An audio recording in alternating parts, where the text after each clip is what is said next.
Vishnu Pad Paramahangsa Paribhajagacharya Astu Taratasi Srimad His Divine Grace Sri Prabhupada Ki Jai Kantaraj Srimad Bhagavatam Ki Jai Sri Harinam Sankirtan Ki Jai Nitai Gaura Premanande. All glories to the Sum of the Devotees. All glories to the Sum of the Devotees. All glories to the Sum of the Devotees. All glories to Sri Guru and Sri Gauranga.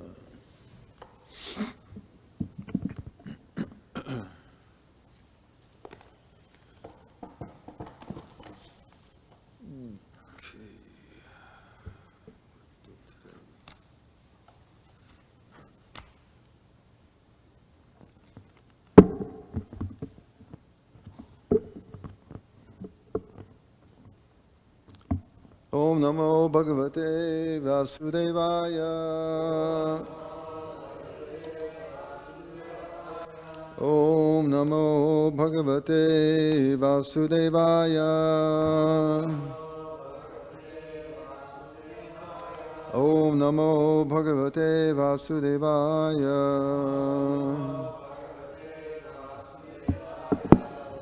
Reading from Srimad Bhagavatam. Third Canto, Chapter 25, entitled The Glories of Devotional Service. And today we're doing text number 32. Sri Bhagavanu Vacha. Is that right? Oh. Oh, sorry.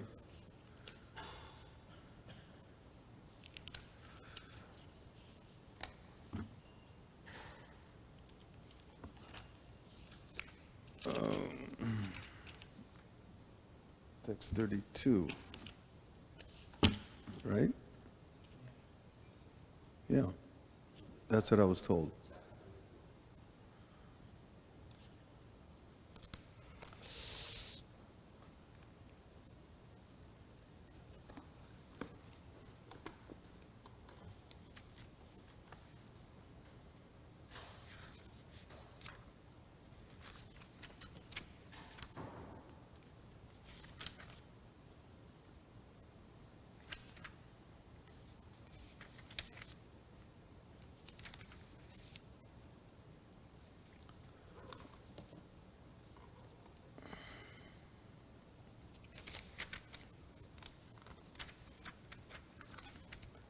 Chapter 24, the renunciation of Kardama Muni, text number 32. Okay. I was told the wrong verse, but we'll try anyway.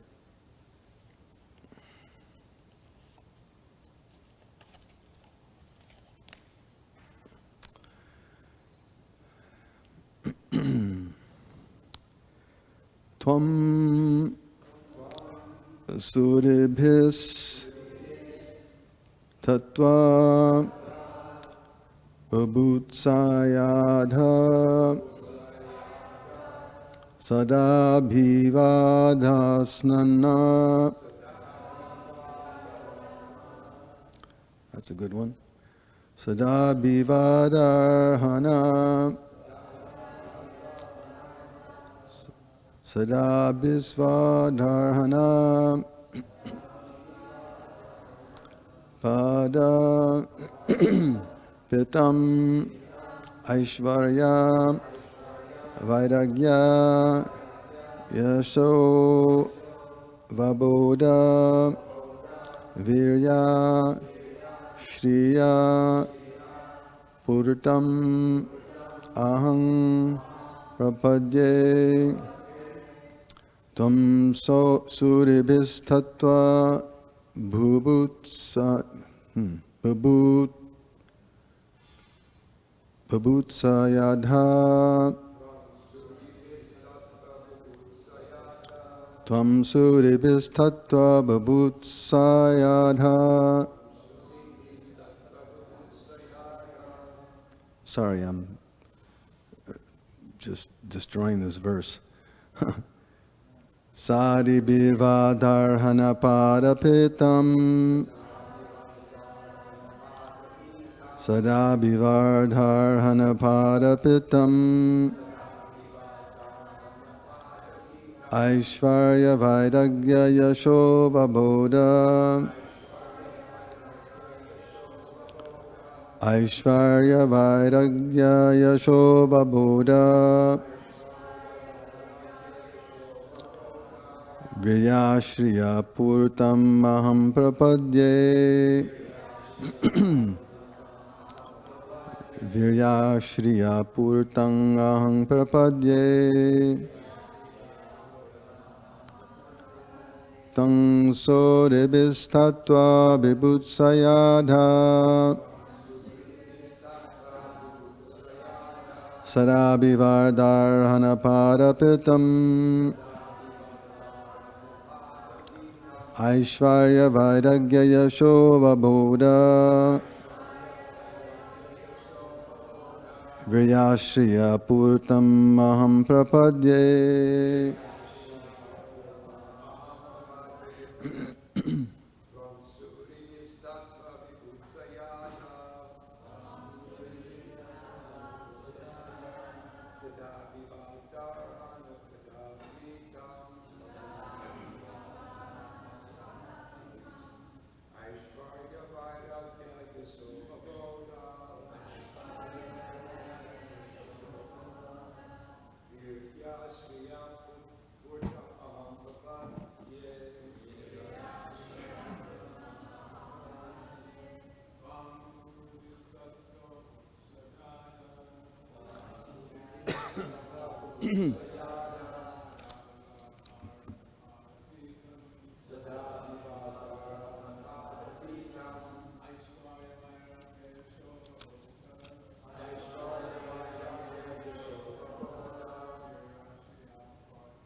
vīrya-śriyā ahaṁ prapadye.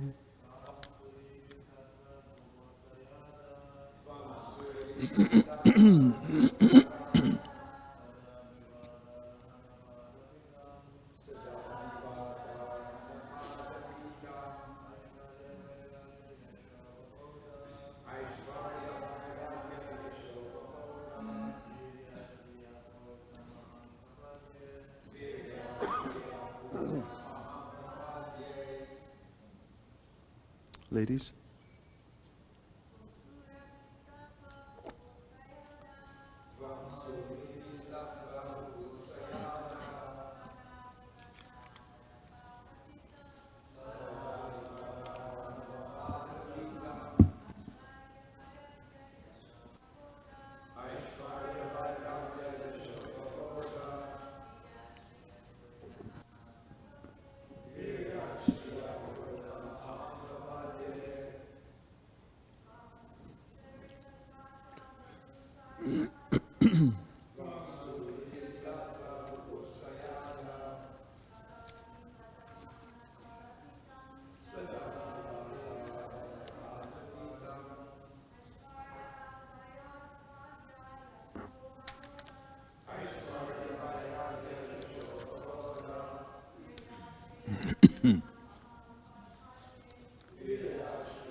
Tvām unto you, sūribhis by the great sages, tattva, the absolute truth, bubhutsayā, with a desire to understand, addhā, certainly, sadā, always, abhivāda, of worshipful respects, arhaṇa, which are worthy, pada, of your feet, pūrtam, to the seat, aiśvarya, opulence, vairāgya, renunciation, yaśaḥ, fame, avabodha, knowledge, vīrya, strength, śriyā, with beauty, pūrtam, who are full, ahaṁ, I, prapadye, surrender. Translation and purport by His Divine Grace Lacy Bhaktivedanta Swami Prabhupada Ki Jai.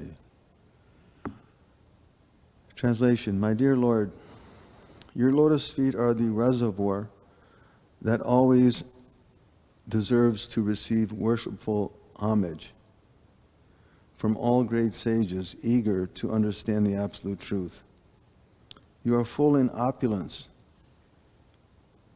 renunciation, transcendental fame, knowledge, strength, and beauty, and therefore I surrender myself unto your lotus feet. Purport. Actually, those who are searching after the absolute truth must take shelter of the lotus feet of the Supreme Personality of Godhead and worship Him. In Bhagavad Gita, Lord Krishna advised Arjuna many times to surrender unto Him, especially at the end of the 9th chapter, Man mana bhava mad bhakta. If you want to be perfect, just always think of me, become my devotee, worship me, and offer your obeisances to me. In this way you will understand me, the personality of Godhead, and ultimately you will come back to me, back to Godhead, back home. Why is it so? The Lord is always full in six opulences, as mentioned herein: wealth, renunciation, fame, knowledge, strength, and beauty. The word pūrtam means in full. No one can claim that all wealth belongs to him, but Krishna can claim it, since he has all wealth.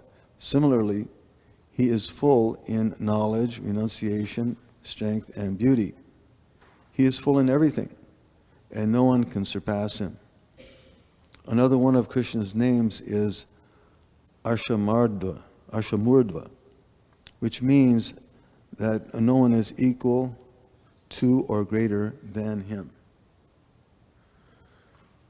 Om Jnanatimirandasya Jnananjana Shalakaya Chakshun Militam Jena Tasmai Sigurave Namah. Gam Guru Devachalam Pangam Langayate Girmir Kipnamande Siguram Dina Taranam Ramanandam Madhavam Sri Chaitanya Ishwaram.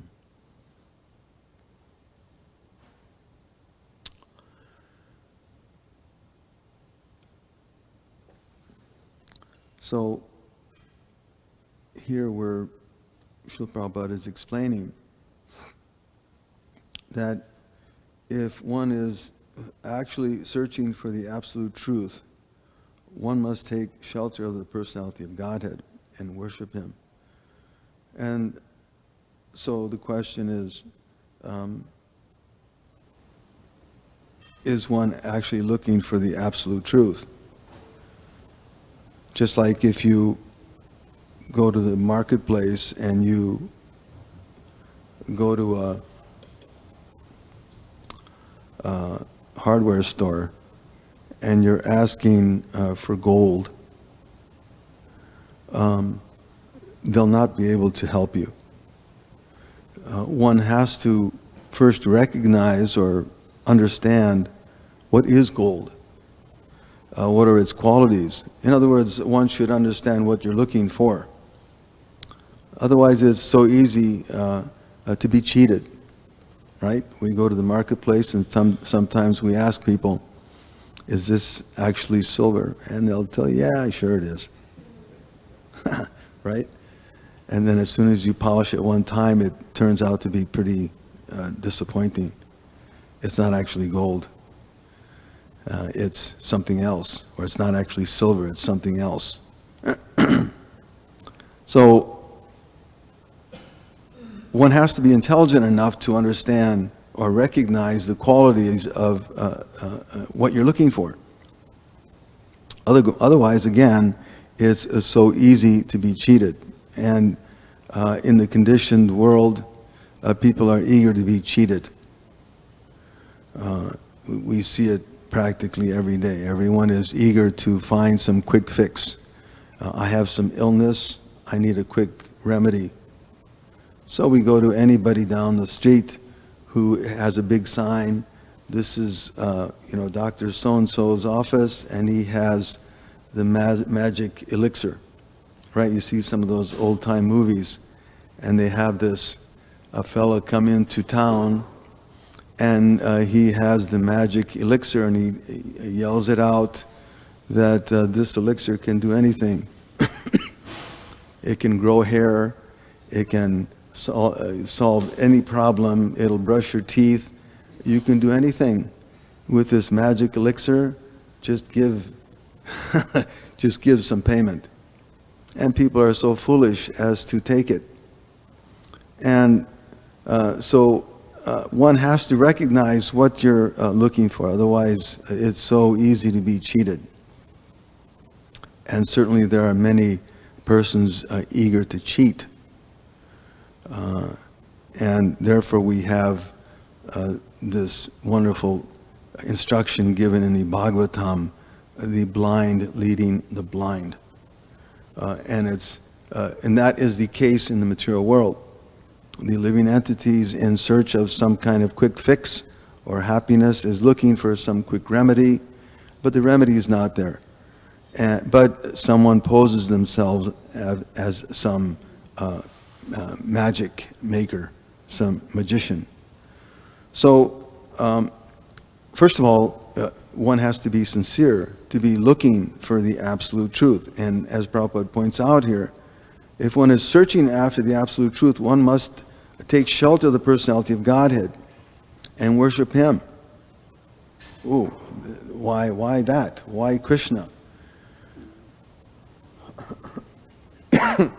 Why should one surrender unto Krishna? Just as why should I accept such and such a person as my leader? Right? It's just common sense. When you see the persons on the list of who to vote for, who are you going to vote for?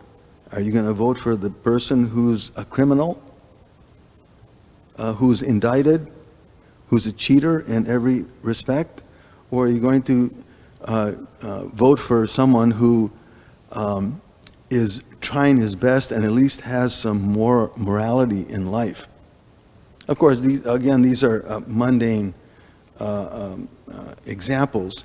And in the material world, who has any good qualities except the devotees? We understand that. Only the devotees can claim to be of good quality and conduct. But just even in the material sense, who would you vote for? Would you vote for somebody who has a big X by his name? Or someone who has some decency in life? And although maybe struggling, as we all are struggling, still is trying their best. So it's just common sense. If you're looking for the absolute truth, you have to be able to recognize it. And the absolute truth, the personality of Godhead, Krishna, is that worshipable personality. Why? Because not only does he say it in Bhagavad Gita, oh, well, who is this that is saying like this? This impudent person. Of course, we understand from the descriptions given in the Shastras of Krishna's activities why he is accepted. Even Arjuna explains, right? Param Brahma, Param Dhamma, Pavitam Paramam Bhavan, Purusham Shashvatam Divyam, Adi Devam Ajami. Even the demigods, not just Krishna himself speaking, but all other great personalities, accepted personalities, the devas, who are controlling the elements, controlling the different functions in the universe. We offer them so much respect, right? We're offering Lord Brahma so much respect. We're offering Chandra so much respect, Surya Dev, all of these different deities, they're controlling certain functions. And sometimes we do certain things to gain their favor, right? We worship the sun in order to acquire certain health conditions. You take a certain stone to get the benefit of the moon god. There's so many different things that one can do in order to derive or gain their favor. But all of these devatas, they're all offering homage to Krishna. And this is proven in the Vedic literatures, that Krishna, the personality of Godhead, established himself as having all of the qualities which should be there in the Supreme Person, and in full, as Prabhupada points out here, that the personality of Godhead, Krishna, is full in all 6 opulences. And if we again analyze, who can say that, as Prabhupada very nicely and very simply in succinct words points out, that who can say that he has all wealth? There are so many people who advertise themselves as wealthy, and they like to run around in airplanes with their names on it, or they try to portray themselves as of a certain status. But Krishna, the personality of Godhead, we can understand has all wealth, which was exhibited by his activities in Dwarka, for instance, where he expanded himself into so many personalities, expansions, to accommodate so many wives, and he had so many wonderful palaces, and all of them are acting independently with so many children. It's just mind-boggling. So there's no question that Krishna has all wealth. And at the same time, he was capable of renouncing all of these. Just as in Vrindavan, he was associating with such beautiful associates, the gopis, and he could detach himself and disappear from their association. So again, an exhibition of his renunciation and his strength. We can, without a doubt, Krishna exhibited that in the at an early age when he would dispose of various demons, whether it's Aghasura or Srinavarta or the Mushtika and Chanura wrestling match with Kuvalaya. I mean, there's so many examples given in the Bhagavatam of Krishna as just a young child, just as a small child, exhibited his super strength. Who can match it? Not even the strongest persons. They sometimes have these funny contests where they show people with certain skills. I've seen some funny exhibitions. They have this guy who's throwing an axe, so he can throw an axe 10 feet, and he tries to hit it into a little circle, and he gets an award for it. He's the greatest axe thrower in the world. It's laughable. Or they can pull a giant wheel of a construction vehicle, so many feet. And they can pull it 10 feet and within a few minutes. Krishna didn't have to exhibit such petty examples. But he's maintaining everything just by one of his expansions. So there's no question of his strength and most of all his beauty. Krishna, of course, has all knowledge, and he's given that in the Bhagavad Gita, which is complete in itself. But his beauty, especially, is recognized in the Vedic literatures. Who else can be as beautiful and attractive as the Supreme Lord, who expands himself into so many other beautiful forms? So, without a doubt, the personality of Godhead, Krishna, is worshipable. And he expands himself into many these different forms, who are all equally beautiful and attractive and full in opulence. And these kinds of discussions, actually, it's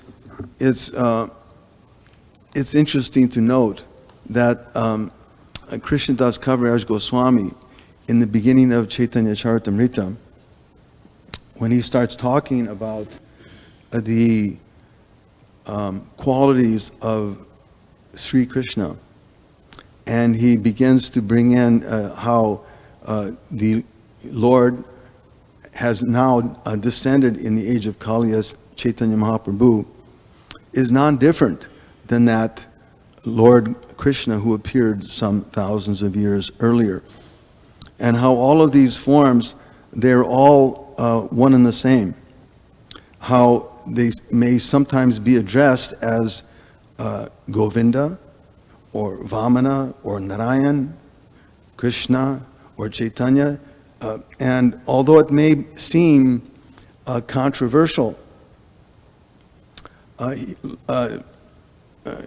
Krishnadas Kaviraj explains that by these discussions, a sincere student should not neglect these sorts of discussions, but instead should try to understand them and consider them.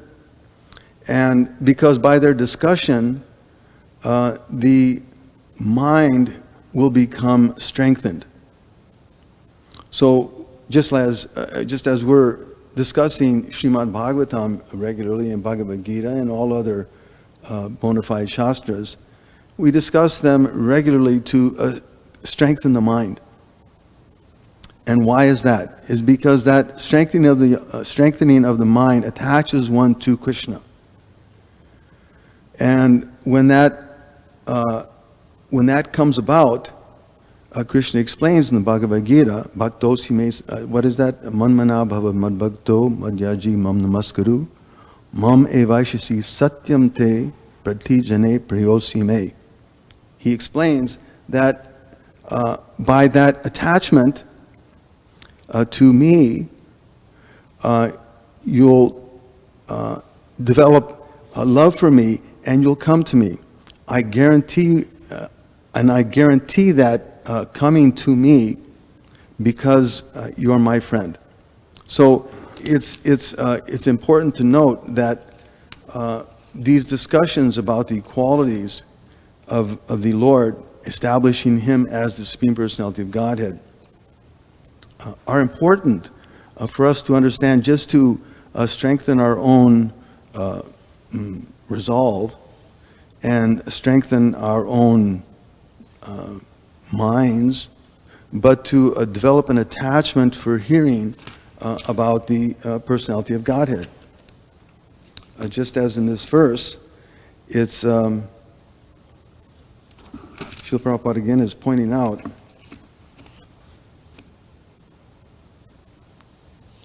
we're on 32, right? Right? Mm-hmm.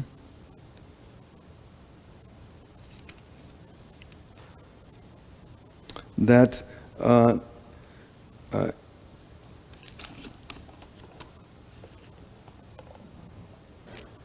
one will come home back to Godhead. That's the point.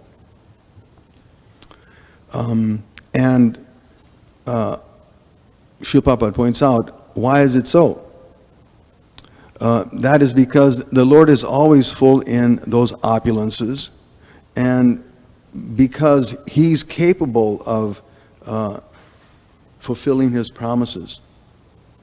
It's not like, in the material sphere where we get so many guarantees, right? You try to buy a certain product and they try and immediately sell you a 1-year, 2-year, 3-year warranty.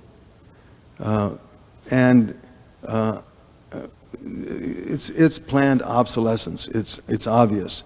They're building certain things to break within a certain period of time. Then they try and convince you that you need a warranty in order to lengthen its life. But all of it is cheating, because how many times have you paid for a warranty and the item, you hardly ever use it? So by the time you use it any amount of reasonable time, the warranty is finished. So you just paid an extra so much for a warranty that you never really needed. So next time I won't get a warranty, and then next time the item breaks. So it's a constant circle of cheating. So material world is like that. We can get so many guarantees, so many so-called guarantees, warranties, or promises, but nothing is fulfilled. Whereas from Krishna, we can understand that when He promises, if you engage your mind, man mana bhava mad bhakto, if you just become my devotee, offer your obeisances, that you'll come to me. I'll bring you back to the spiritual world, back home, back to Godhead. No one can claim all of those things because they don't have the strength or the opulence. Whereas Krishna, we can understand, has all opulences. Another word Prabhupada points out here is one of Krishna's names as Ashamurdha, which means that no one is equal to or greater than Him. There are certainly many personalities in the material world who are powerful, and again, in the Bhagavatam and the Krishna book, there are so many wonderful pastimes that describe how Krishna had to face so many so-called powerful personalities, but they were easily dealt with, who may have been empowered by so many other deities in so many different ways, but they were easily dispatched. Only Krishna, the personality of Godhead, can do such a thing. Therefore, He's all worshipful, and He's the rightful person to surrender one's life to. And by constantly hearing and chanting about that personality of Godhead, one can develop an attachment. And when that attachment is there to the pastimes of the Lord, then our lives are perfect. There's nothing further that one can hope for. And that means focusing the mind, of course, the mind and the senses. And not in an artificial or cheating way, but in a sincere way. Srila Bhaktisiddhanta points out, Dushtaman Tumikisha Vaishnava. He explains that, my dear mind, what kind of a devotee are you? That you're, for cheap adoration, you go off to some place and you're chanting Hare Krishna. But this is simply a cheating process. So the process of Krishna consciousness is not a cheating process. It's meant to kick out all of those ideas, as we hear from Srimad Bhagavatam, Kaitava Dharma. It's meant to kick out those cheating ideas and teach us how to in a sincere way, in an authorized way, approach the personality of Godhead, learn how to control these senses, engage them in Krishna's service, and learn to appreciate his wonderful and all supreme position. So here Kapila Dev is appreciating that in his renunciation. It's easy when one recognizes such a personality. It's that much easier to detach oneself from these material attractions and focus on one's real goal in life, and that is devotional service. So we'll end there. Are there any questions or comments? Yes, so Prabhu.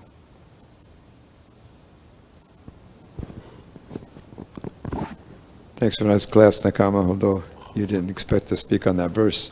This was news to me. My mistake. Yeah. When you were speaking, you just reminded me how important it is to have a person like Srila Prabhupada.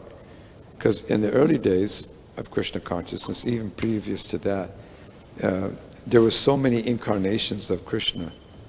They were all over the place.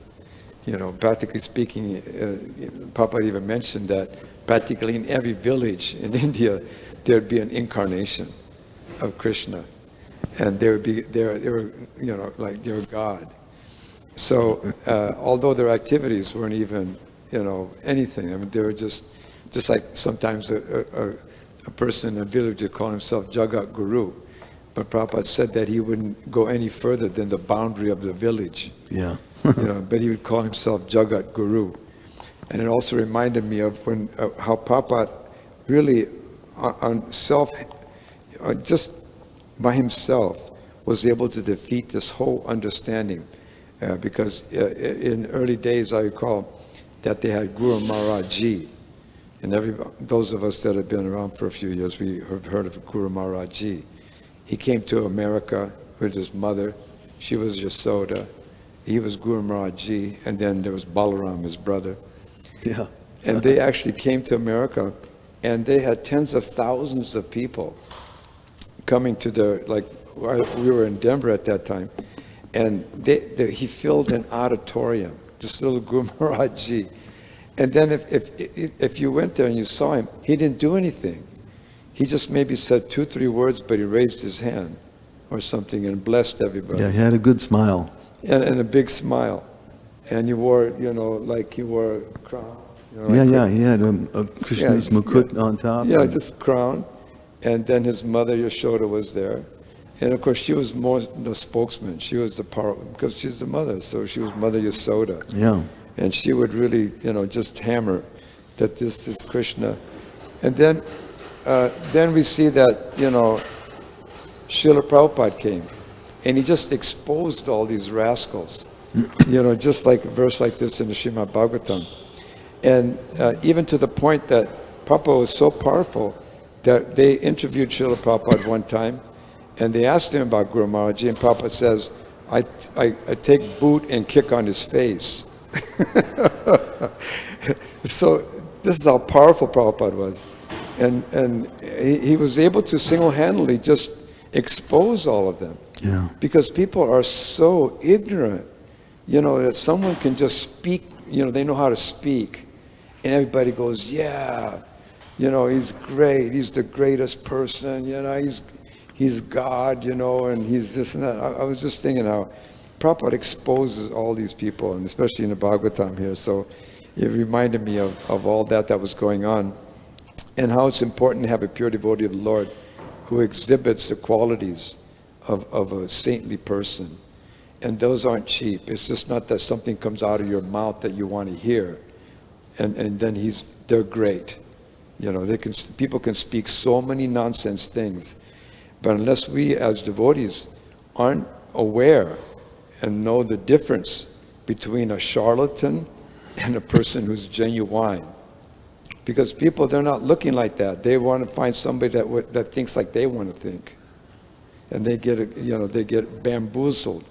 So, there's so many charlatans, and all levels. It doesn't matter, material, spiritual, whatever it is. But only until a pure devotee of the Lord comes and exposes these charlatans, these so-called incarnations of God, then we see their light. Yeah, just to continue on with your example there was, as Guru Maharaji got older, there was a falling out with with Mother Jasoda. And she made an official proclamation that he lost his incarnation status. Yeah, yeah, and everybody thought, oh, that's too bad. He was no longer incarnated Krishna. Yeah, he's no longer. She just, Yeah, you're right. was, she demoted him. Yeah, he was excommunicated or something like that. And now he lives in Malibu. He's up here in Malibu, and he married an airline stewardess. Mm-hmm. I think that's what how he got demoted. Yeah. Anyway, he had a falling out with his mother. I remember that, and she officially made the proclamation he was no longer Krishna. Yeah. And we as devotees, we should also take that on all levels. We may hear someone, whoever they may be a politician, but we should look at if we hear them, we should hear them according to what we've been told, what is Krishna consciousness. Yeah. Not that we want to hear something that's got some material tinge to it. And as you mentioned, I thought was really important was character. For us, character is absolutely the top notch. Yeah. Even one who claims to be a devotee, if they're not following properly, they're a fake. And it should be on all levels. We should hear what people say and how they act and what they do, and that should be the criteria. Yeah. Yeah, it's